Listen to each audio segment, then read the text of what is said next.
Hello friends, मैं हूं advocate Yashwant Soni और आज मैं लेके आया हूं आपके लिए एक नई लीगल अपडेट। ये लीगल अपडेट हमारे कैश ट्रांजैक्शन से रिलेटेड है।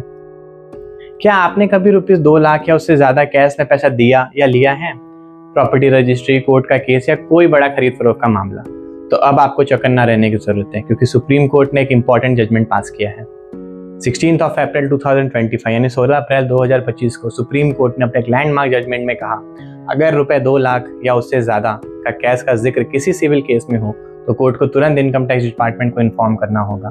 इसका मतलब हमारे और आपके लिए क्या है, इसे पॉइंट वाइज जानते हैं। पहला पॉइंट, कोर्ट के सामने अगर रुपीस 2 लाख का कैश क्लेम या उससे ज़्यादा का कैश क्लेम आया तो कोर्ट उसको इनकम टैक्स डिपार्टमेंट को तुरंत रिपोर्ट करेगा। सेकेंड पॉइंट ये है, अगर कहीं से भी कोर्ट या किसी भी सोर्स से रुपीस 2 लाख प्लस के ट्रांजैक्शन का इनकम टैक्स को पता चलता है तो इनकम टैक्स डिपार्टमेंट इसके ऊपर एक्शन लेगा।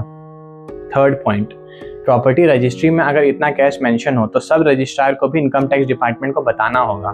फोर्थ पॉइंट, अगर किसी भी ऑफिसर ने इन्फॉर्मेशन छुपाई तो उसके खिलाफ डिसिप्लिनरी एक्शन होगा, चीफ सेक्रेटरी तक बात जाएगी।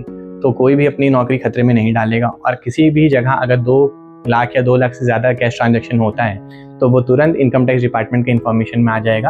और बाकी सारे लोअर कोर्ट्स में, सुप्रीम कोर्ट के अंदर जितने आते हैं, हाई कोर्ट्स और लोअर कोर्ट्स, सारे के अंदर ये सारे सर्कुलेट हो चुके हैं। तो आप अब इससे सावधान। तो अब आप जब भी प्रॉपर्टी खरीदें, रजिस्ट्री कराएं या किसी भी डील में पैसे दें या लें, कैश ट्रांजैक्शन का इस्तेमाल कम से कम करें या फिर अपने अमाउंट को 2 लाख से कम रखें। डिजिटल या बैंकिंग चैनलों से काम लें और अपने आप को कानून से सेफ रखें। आई होप ये वीडियो आपके लिए हेल्पफुल थी। Thank you so much.